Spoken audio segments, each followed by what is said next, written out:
This happened yesterday, and I'm still confused. Yesterday was my first day back at work after being off for 2 weeks. This is kind of important.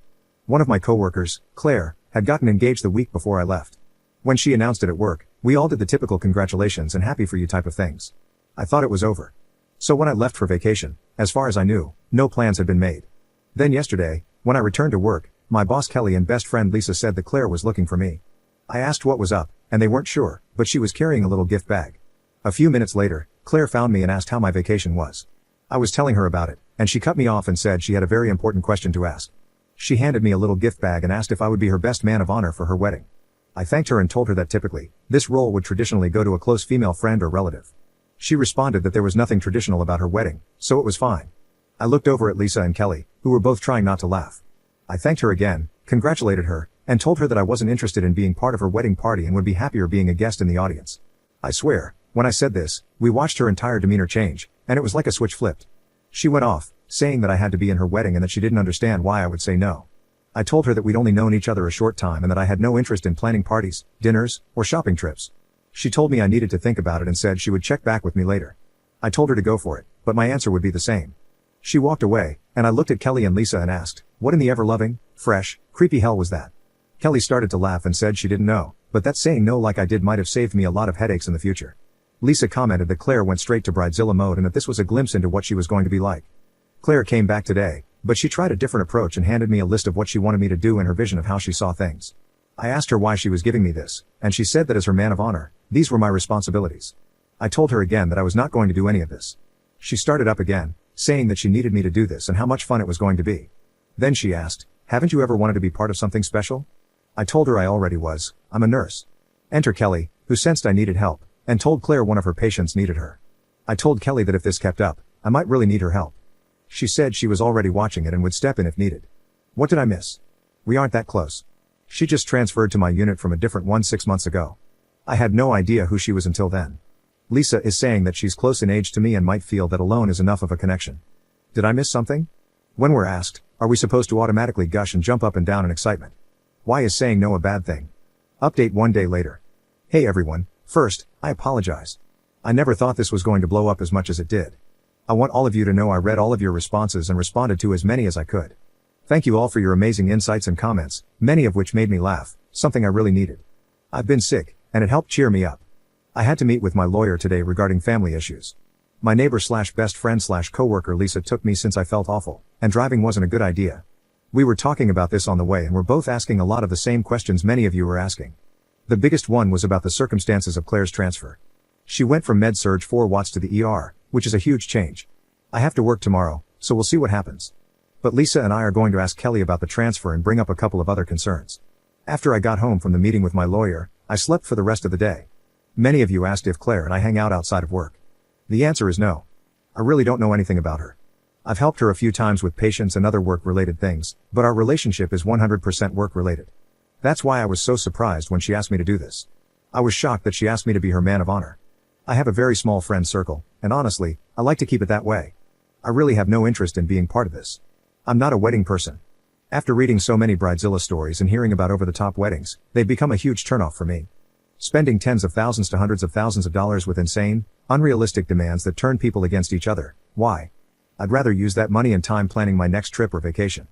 Many people suggested that I was being used as a token or prop in her wedding or as the gay best friend. I never really thought about it that way. I admit that I'm out and proud, but I'm not going to pretend to be someone's friend just so they can fulfill some kind of fetish they have for wanting a gay best friend or some status symbol they feel the need to satisfy. It takes a lot to offend me, but if that's actually the case, then I would really be offended. I wasn't put on this earth to be someone's plaything. A lot of people speculated that maybe she doesn't have a boyfriend. She does. She's brought him in before.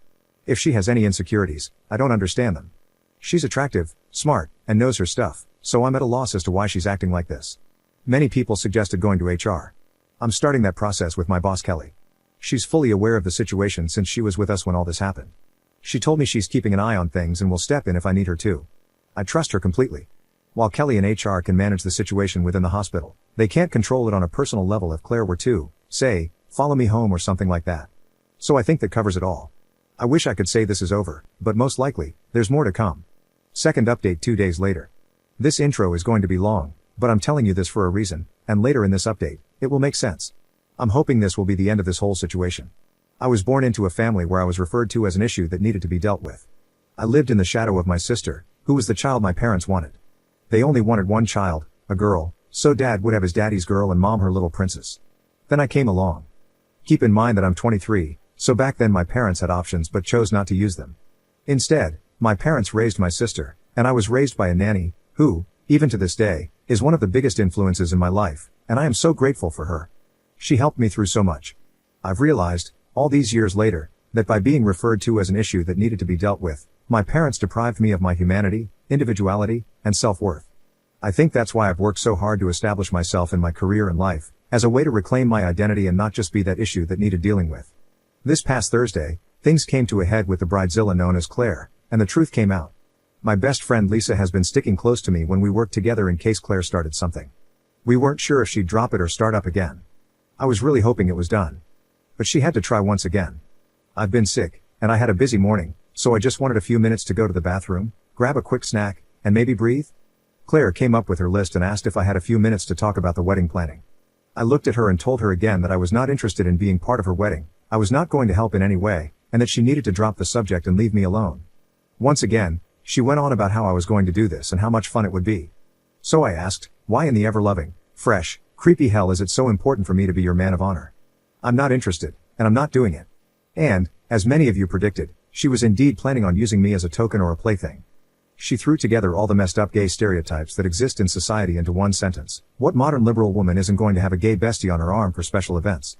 I felt everything in my stomach churn, and a wave of nausea hit me. I couldn't get to the bathroom fast enough. Lisa was beyond angry. She's really like the overprotective sister I wish I'd had, and immediately took Claire to see our boss, Kelly, to lay it all out, everything that was said. I wasn't in on that conversation, but Lisa and Kelly filled me in afterward. Kelly came to check on me, and I was still hiding in the bathroom. She knocked on the door and asked if she could come in. I asked her for a bottle of water first. While I was waiting, I realized two things. First, I realized why I'd chosen not to hang out with Claire and why I didn't like her. I couldn't put my finger on it before, I just knew there was something that gave me the heebie-jeebies. But now I realized that I didn't like her because she reminded me of my sister. While Claire is educated and employed, she doesn't care about other people or their feelings. She's like my sister in that if she wants something badly enough, she'll figure out how to get it.